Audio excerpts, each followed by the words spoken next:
Number 3. 1 ராஜாக்கள் 4ஆம் அதிகாரம் 24 முதல் 25 வசனங்களை பாருங்கள். 1 Kings chapter 4 verses 24 and 25. நதிக்கு இப்புறத்தில் இருக்கிற திப்சா முதற்கொண்டு ஆசா மட்டும் உள்ளவைகள் எல்லாவற்றையும் நதிக்கு இப்புறத்தில் உள்ள சகல ராஜாக்களையும் அவன் ஆண்டு வந்தான்.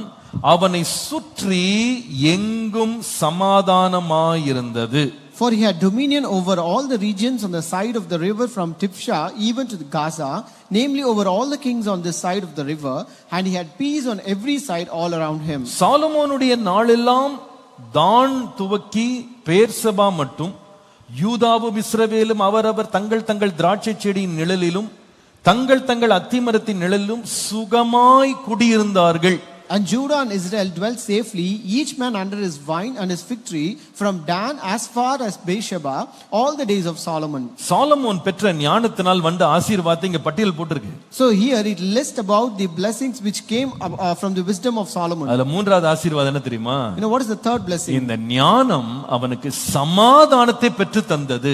Wisdom brought peace to him. சமாதானத்தை தேசத்திலே தந்தது. Wisdom brought peace in the nation. நான் நினைக்கிறேன் ஒரு குடும்பத்துல, ஒரு வாழ்க்கையில, ஒரு தேசத்துல, ஒரு பிரயாசத்துல சமாதானமா இருப்பது என்பது எவ்வளவு பெரிய ஆசீர்வாதம் தெரியுமா? So I think this peace is a great blessing in a family, in a house, in everything or in any efforts and endeavors that we do. ஒரு நாட்டில் இருக்கக்கூடிய எல்லா செல்வங்களை பார்க்கிலும் சமாதானம் தான் ரொம்ப விரும்ப வேண்டும். So peace is something which is more desired than everything in a nation. நான் சமீபத்துல இப்போ இந்த மத்திய கிழக்கு நாட்டுக்கு போயிட்டு வந்தேன். So I have been recently to this Middle East countries. அந்த கண்ட்ரில எவ்வளவு செல்வம் இருக்கு தெரியுமா? You know how much wealth they have in the nation? எவ்வளவு எண்ணெய் வளம் வச்சிருக்காங்க தெரியுமா? You know how much oil you have in the nation? ஆனா இது எல்லாமே இருந்தும் இப்போ எல்லாமே ஒரு பதற்றமான சூழ்நிலை இருந்து அவங்க ஆசீர்வாதங்களை அவங்க முழுசா அனுபவிக்க முடியாம இருக்கிறதுக்கு பிரச்சனை என்னன்னு கேட்டீங்கன்னா, அந்த நாட்டுல போர் சூழ்ந்து இருக்கிறது, அங்க சமாதானம் இல்ல. Though they have everything prosperous in their country, but still why they are in a palpitating terrible situation is because they have a situation of war zone there, and therefore they are not able to be happy. இன்னைக்கு நிறைய பேர் வந்து ஒரு நாட்டுக்கு பெரிய ஆசீர்வாதம் வந்து பணமும் செல்வமும் நினைக்கிறாங்க. So many people think the greatest blessing for a nation is riches and money.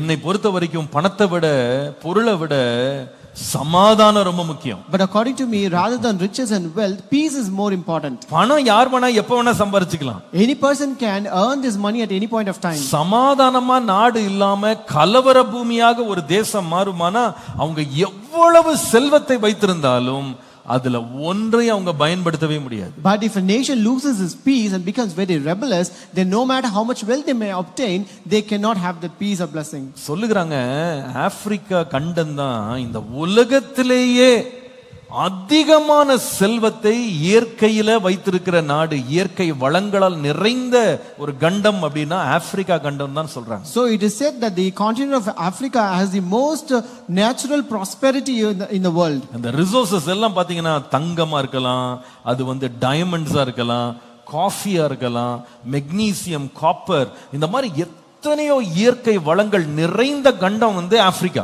So natural resources like gold, diamond, copper and many other things are present greatly and vastly in Africa. ஆனா இன்றைக்கு அந்த நாட்டினுடைய படங்களை நீங்க பாத்தீங்கன்னா, எலும்பும் தோலுமா ஜனங்க பசி பட்டினியில வாடி வதங்கி நிக்கிறாங்க. But today when you see the pictures of that nation, you can see that people are starving with hunger and they are seen totally lean and with bones. ஏன் தெரியுமா? You know why?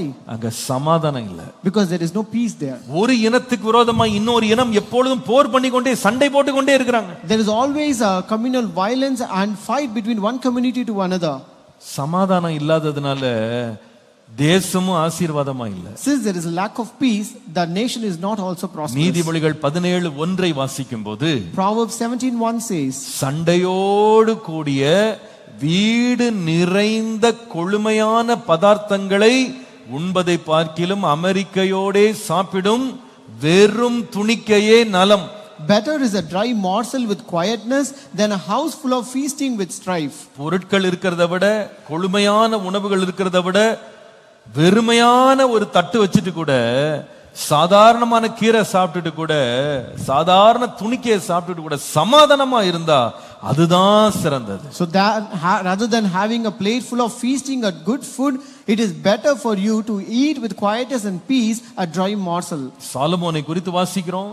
We read about Solomon. அவன் ஆட்சி செய்தபோது அவனை சுற்றி எங்கும் சமாதானமாய் இருந்தது. When he ruled, there was peace all around him. அந்த தேசத்தின் ஜனங்கள் எல்லாரும் சுகமாய் தங்கியிருந்தாங்க. And the people of that land lived safely. என்ன காரணம்? What is the reason? தேவன் சாலமோனுக்கு தந்த ஞானம். It's because of the wisdom which Lord granted to Solomon. Hallelujah.